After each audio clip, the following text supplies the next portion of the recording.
Hello friends, ओसो coding के channel पर आपका हार्दिक स्वागत है। एसक्यूएल फॉर बिगनर सीरीज में आज हम बात कर रहे हैं एक बहुत इंपॉर्टेंट क्लॉज की, and that is group by clause. दोस्तों, group by clause, having clause, इनकी क्वेरीज एडवांस लेवल की क्वेरीज मानी जाती हैं। अगर आपने basic select, delete, update, join सब कुछ आपने इम्प्लीमेंट कर लिया है, तो अब हम एक एडवांस लेवल की क्वेरीज के लिए रेडी हो जाएं। शुरुआत होगी सिंपल ग्रुप बाय स्टेटमेंट से। ग्रुप बाय की नीड कब है? जब मुझे कॉलम वैल्यूज़ को ग्रुप करना हो और सिंगल वैल्यू जनरेट करके कोई ऑपरेशन परफॉर्म करना हो, तो यहाँ पर इस तरह की रिक्वायरमेंट आती है। नॉर्मली हम एक चीज़ समझेंगे कि मान लिया एम्प्लॉय का टेबल है और मैं चाह रहा हूँ कि मुझे सिटी वाइज एम्प्लॉय कितने, उनका काउंटिंग करना हो। सिटी वाइज मुझे सैलरी का काउंट करना हो, या मुझे बोला जाए कि दो टेबल है एम्प्लॉय और डिपार्टमेंट, मुझे बोला जाए कि सेल्स डिपार्टमेंट में कितने एम्प्लॉय लाओ, या मुझे डिपार्टमेंट वाइज टोटल एम्प्लॉय की लिस्ट ले आओ। डिपार्टमेंट वाइज मैं टोटल सैलरी कितना दे रहा हूँ ये मुझे पता करना है। ये इस तरह की सारी क्वेरीज कहीं ना कहीं ग्रुप बाय स्टेटमेंट के साथ एग्जीक्यूट होगी। तो ये बहुत ज़्यादा आसान इसलिए नहीं है कि हमें पहले एग्रीगेट फंक्शन का नॉलेज होना ज़रूरी है। एग्रीगेट फंक्शन अगर हमें आते हैं तो ही हम ग्रुप बाय और हैविंग में आगे काम कर पाएंगे। तो एग्रीगेट फंक्शन का रोल तो हमने देखा है, सम, एवरेज, मैक्स, मिन, काउंट। जब भी मुझे सारा डेटा, कॉलम का डेटा उठाना हो, सारी रोज ले ली और एक सिंगल वैल्यू जनरेट कर दी, सैलरी का सम कर लिया, एम्प्लॉय का काउंट का सम कर लिया हमने। तो ये जो रिक्वायरमेंट है ये सब एग्रीगेट फंक्शन से फुलफिल कर चुके हैं हम। अब जब मुझे ग्रुपिंग की कोई बात होगी तो मैं क्या करूँगा? मुझे बोला जाएगा कि सिटी वाइज एम्प्लॉय काउंट करो। तो मान लिया इंदौर की 10 एंट्री होगी तो मैं 10 बार इंदौर क्लब करूँगा, ग्रुप बनाऊँगा इंदौर का, और उसका सम ऑफ सैलरी निकाल लूँ, एम्प्लॉय काउंट निकाल लूँ। ये सब बात की बात है। मतलब पहले मैं ग्रुपिंग करूँ, एम्प्लॉय का ग्रुप रेडी करूँ, और फिर मैं उस पर सैलरी का सम ले लूँ, एम्प्लॉय का काउंटिंग ले लूँ। ये सब पॉसिबल है। अगर दो टेबल होगी तो मैं डिपार्टमेंट, जैसे मान लिया सेल्स डिपार्टमेंट की 100 एम्प्लॉई हैं जो सेल्स में, मार्केटिंग 50 एम्प्लॉई हैं, 50 और 100 एम्प्लॉई का ग्रुप बना लूँ। फिर उस पर मैं उनकी सैलरी का सम, तो पता लगा डिपार्टमेंट में तो मुझे डिपार्टमेंट का नेम मिलेगा और सैलरी तो मुझे मिलेगी एम्प्लॉई के अंदर। तो मुझे ज्वाइन अप्लाई करना पड़ेगा यहाँ पे दो टेबल के बीच में, और ग्रुप बाय के साथ ये सब काम कर पाएंगे हम। तो इसके सिंटेक्स की एक बड़ी इंपॉर्टेंट खासियत है, इसमें एक कॉलम तो हमेशा नॉर्मल हो सकता है,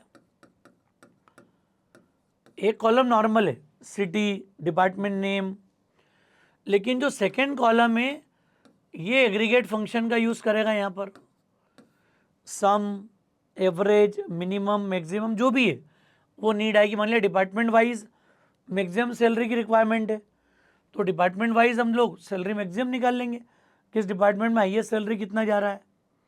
सब तरह की क्वेरी इससे पॉसिबल है। और यहाँ पर क्या होगा, फ्रॉम वैसा ही है, वेयर कंडीशन सिमिलर है। अब आता है ग्रुप बाय कॉलम नेम। तो ग्रुप बाय हमेशा वेयर के बाद यूज़ होगा। क्लियर? अगर मैं कोई ज्वाइन अप्लाई कर रहा हूँ तो ज्वाइन पहले इंप्लीमेंट होगा, फिर मैं ग्रुप बाय इंप्लीमेंट कर पाऊँगा। तो देखते हैं दो टेबल के साथ में मैंने जो अभी सिचुएशन आपको बताई है सारी, कि अगर सिंगल एम्प्लॉय टेबल में भी मुझे मान लिया इंदौर वालों की सैलरी या सिटी वाइज काउंट की नीड हो, डेजिग्नेशन वाइज मुझे काउंट देना हो कि मैनेजर कितने, सुपरवाइज़र कितने, क्लर्क कितने, आप डेजिग्नेशन पे जाके आप अप्लाई कर दो। तो ये डिपेंड करता है हमारी रिक्वायरमेंट पे कि हम कैसे काम करते हैं यहाँ पर। तो ये मेरे पास रिक्वायरमेंट अभी टेबल है, employee code, name, salary, city और डी कोड। डेजिग्नेशन नहीं यहाँ पर, जो अभी हम डे टू डे में एम्प्लॉय टेबल यूज़ कर रहे हैं ये वो है। और ये फॉरेन की है, यहाँ पर ये पेरेंट टेबल है डिपार्टमेंट, और इसकी फॉरेन की हमने डिफाइन कर दी डी कोड। एम्प्लॉय टेबल में ये बहुत कॉमन टेबल है, बहुत कॉमन डेटाबेस है ये। क्लियर? क्या करना है मुझे अब यहाँ पर देखो आप, अगर ग्रुप बाय का कोई बेसिक में एक टेबल की बात करता हूँ, एम्प्लॉय टेबल की, तो हमने बोल दिया सिलेक्ट स्टार फ्रॉम एम्प्लॉय, ये पहले ले लो आप। अब मैं क्या चाह रहा हूँ यहाँ पर कि सिटी वाइज, जैसे इंदौर की मल्टीपल एंट्रीज हैं, भोपाल की मल्टीपल एंट्रीज हैं, तो मैं एम्प्लॉय का काउंट कर लूँ, अभी एक ही टेबल है, सिंगल टेबल की बात कर रहे हैं हम यहाँ पर। मुझे एम्प्लॉय मतलब सिटी की नीड है, we want to print city first and then count the total number of employ clear present in the given city. उस सिटी में कितने एम्प्लॉय दिए हुए हैं ये टोटल लगाना हो। तो इसको समझने का एक तरीका तो क्या हो गया, देखो अगर मैं ये बोलूँ सिलेक्ट काउंट स्टार, समझना आप क्वेरी को फ्रॉम एम्प्लॉय, थोड़ा सा मैं एग्रीगेट फंक्शन रिकॉल कर रहा हूँ। तो ये आ गया कि टोटल 12 एम्प्लॉय हैं हमारे पास। अच्छा मैं इसी को थोड़ा सा मॉडिफाई कर दूँ क्वेरी को हमारी, अब मैं बोल दूँ यहाँ पर where E city equal to Bhopal. Bhopal में कितने हैं ये बता दो आप सिर्फ, तो पता लगा भोपाल में सिर्फ 4 ही हैं। अच्छा ये तो मैं क्या कर रहा हूँ, तो या तो मुझे वो 12 दे रहा है और या मुझे फिर वो एक ही सिटी का दे रहा है, किसका, भोपाल का, इंदौर का, दिल्ली का, उसका काउंट मुझे मिल रहा है। दोनों नहीं मिल रहे हैं साथ में। अगर मैं ये बोल दूं इस क्वेरी में यहाँ पर सिलेक्ट ई सिटी कॉमा, दोस्तों ध्यान रखना ये वो कंडीशन हो गई जिसमें पहला तो नॉर्मल है ई सिटी, सेकेंड हो गया काउंट स्टार। अब यहाँ एक बड़ा कॉन्ट्रडिक्शन आ गया।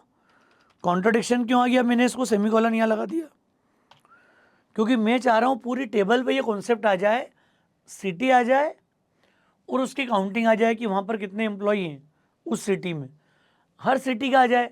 अच्छा वेयर से तो क्या हो रहा था, वो एक ही सिटी दे रहा था, वेयर लगा दूंगा मैं तो ग्रुप की नीड ही नहीं थी यहाँ पर क्योंकि तो सिंगल सिटी की बात थी यहाँ पर।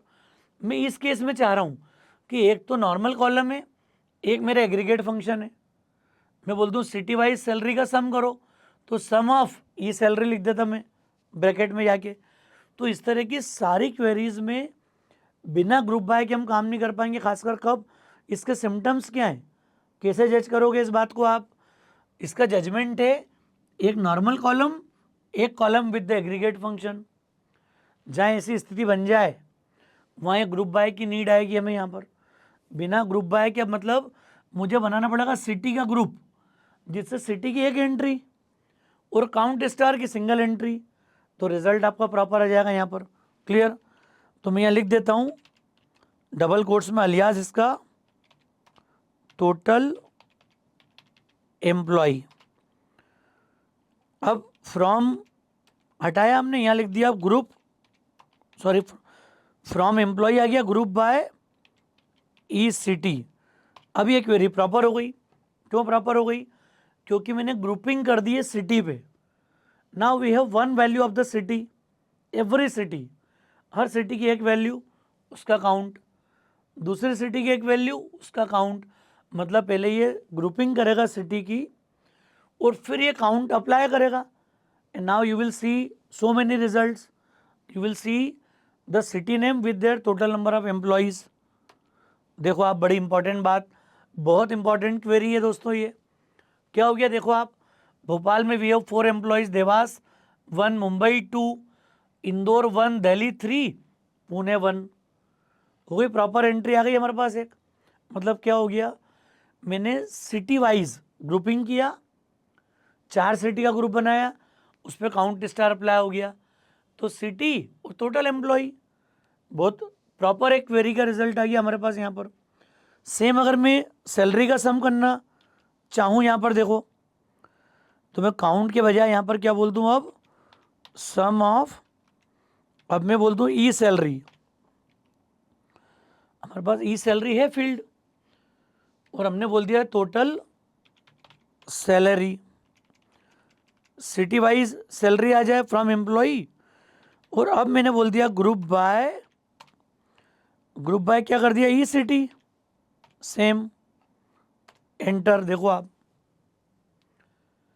चूंकि भोपाल में 4 एम्प्लॉय थे वहाँ सैलरी आ गई, टोटल 1,22,000 भोपाल वाले एम्प्लॉय को जा रही, देवास की, मुंबई 44, इंदौर 55, दिल्ली 121, 22। तो 2 तरह के मैंने एग्जांपल लिए यहाँ पर सिंगल टेबल में।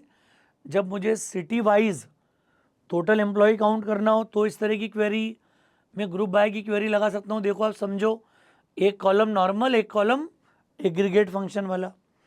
फिर मुझे बोला कि आप तो सैलरी का टोटल लगा लो।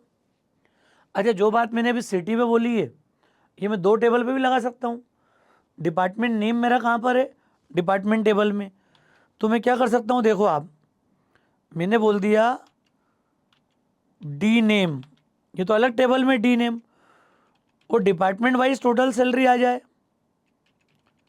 ये डिपार्टमेंट वाइज क्या आ जाए?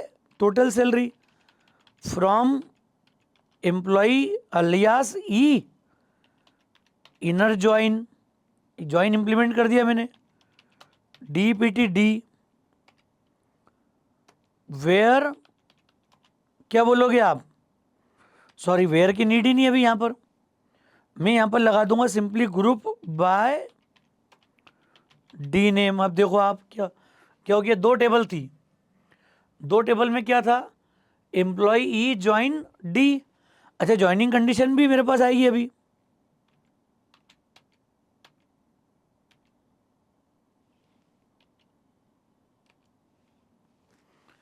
मैंने बीच में रोक दिया था उसको, क्वेरी को, फिर से लिख रहा हूं मैं। Select D name sum of E salary, तो हमने टोटल सैलरी लिख दिया from employ E join department D. Clear? इतना समझ में आ गया? ज्वाइनिंग कंडीशन क्या है दोनों टेबल के बीच में? अरे 2 टेबल के बीच में कॉमन कौन है? D code. तो हम लोग एक ज्वाइनिंग कंडीशन लगा दें, on E dot D code equal to D dot D code. ये तो कंडीशन हो गई हमारी 2 टेबल को ज्वाइन करने के लिए। अब आएगी बड़ी इंपॉर्टेंट बात, ग्रुप बाय डी नेम।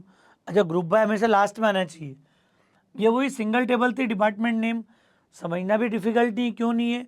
जो कॉलम सिंपल आ रहा है ना उसी का तो ग्रुप बनेगा, और उस ग्रुप पे हम ये एग्रीगेट फंक्शन अप्लाई करेंगे। अब चूंकि 2 अलग अलग टेबल की बात हो रही है, एम्प्लॉय ई डिपार्टमेंट डी, तो हमने ई डॉट डी कोड और डी डॉट डी कोड ये लगा दिया, और फिर स्पेस देखिए group by D name.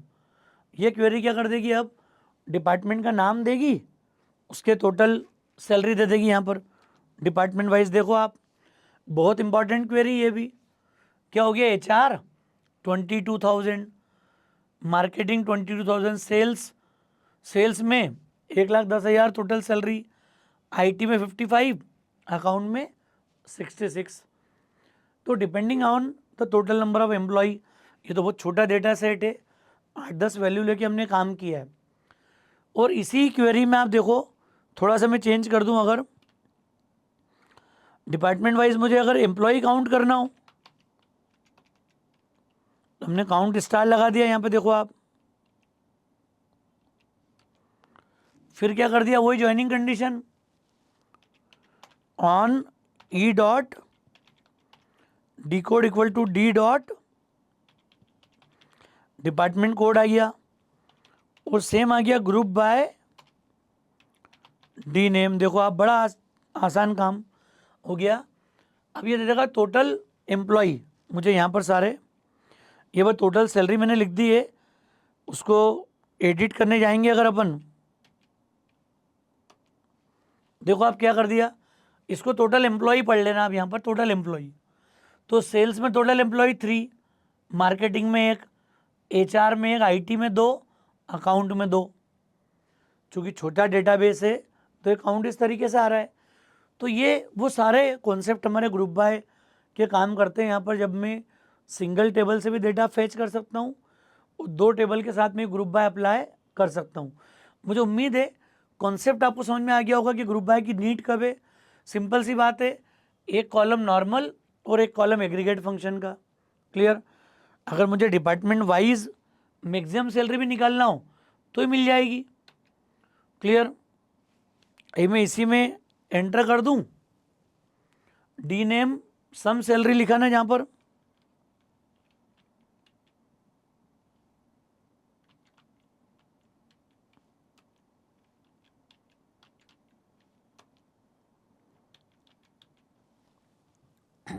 Total salary को चेंज कर दूं मैं यहाँ पर, और मैं कर दूं मैक्स, कि भैया डिपार्टमेंट वाइज मुझे हाईएस्ट सैलरी की नीड है। ठीक है। और ग्रुप बाय डी नेम, ये आगे देखो आप, किस डिपार्टमेंट में हाईएस्ट सैलरी कितनी है, मतलब जहाँ पर सेल्स में एम्प्लॉय ज़्यादा हैं तो वहाँ हाईएस्ट सैलरी 55,000 है एक बंदे की, बाकी की कम है। अगर आप थोड़ा सा एम्प्लॉय टेबल की तरफ जाओगे तो आपको दिखेगा सब, देखो ये एम्प्लॉय टेबल है, इसमें एक 55 है इसकी, क्लियर। डिपार्टमेंट वाइज 10 डिपार्टमेंट है, ये 10 वाले की 22 है, ये 10 वाले की 33 है। तो हमने मैक्सिमम सैलरी डिपार्टमेंट वाइज उठा ली।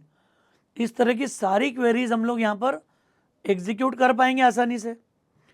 तो आपको दिख रहा होगा कि हमने क्या किया, क्लियर केस, रिजल्ट समझ में आ गया। तो दोस्तों ये पावर है ग्रुप बाय का, ग्रुप बाय क्लॉज को हमने यूज़ किया डिफरेंट सिचुएशन में। तो दोस्तों मुझे उम्मीद है कॉन्सेप्ट आपको समझ में आया होगा। हैविंग को मैं नेक्स्ट लेक्चर में सेपरेटली डिस्कस करूँगा, वापस मैं रिकॉल करूँगा ग्रुप बाय को, पर मैं अलग लेक्चर में हैविंग क्लॉज को डिस्कस करूँगा नेक्स्ट लेक्चर में। तो दोस्तों मुझे उम्मीद है लेक्चर आपको समझ में आया होगा। लेक्चर ठीक लगा हो तो फ्रेंड्स को ज़रूर शेयर कीजिएगा। ओसो कोडिंग को अगर आपने सब्सक्राइब नहीं किया है तो मेरा रिक्वेस्ट है चैनल को सब्सक्राइब जरूर करें। Thanks a lot.